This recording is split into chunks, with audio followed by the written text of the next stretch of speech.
Was ist passiert?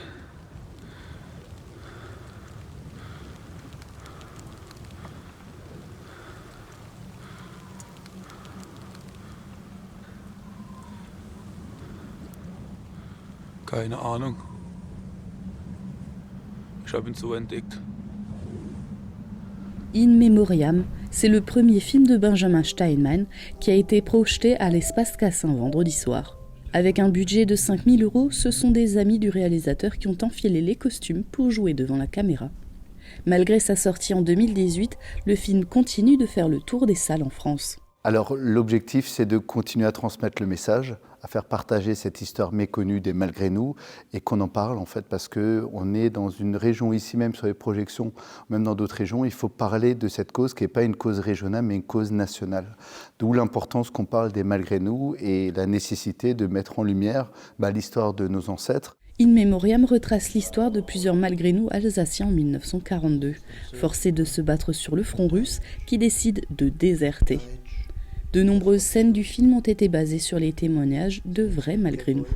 Pour être le plus authentique possible, 4 langues sont parlées dans le film, le français, l'allemand, l'alsacien et l'anglais. Le public a été très pris émotionnellement par le film. Pas choqué, mais on est toujours un peu frappé par la violence de ce qui s'est passé. Je ne pourrais pas l'expliquer, mais il y a quelque chose qu'on ressent qu'on ne peut pas ressentir dans un autre film. C'est vraiment quelque chose qui prend aux tripes, vraiment. La musique et le noir et blanc du film donnaient une image assez sévère, assez triste. J'ai trouvé d'abord l'initiative très intéressante. C'est vrai qu'on a besoin de connaître, en dehors de la Moselle et de l'Alsace, cette histoire des Malgré nous. J'ai trouvé que c'est un film très, très personnel quand même, dans l'approche, très allégorique aussi, mais sombre, comme ça a été dit, dur. C'est la guerre, forcément.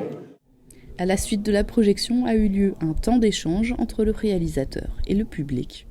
Alors au début, on ne l'avait pas fait, le débat, mais c'est venu par la suite. C'est vrai que beaucoup de gens nous questionnaient par mail ou par message et on s'est dit, autant l'aborder directement. Et c'est vrai que c'est, tout comme ce soir à Beach, on voit qu'il y a de l'émotion et qu'il y a beaucoup de questions aussi autour. Donc moi, je pense que c'est important.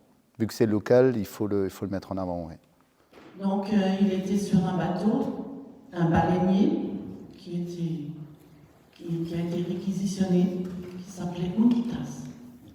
Et ils ont été bombardés sur ce bateau.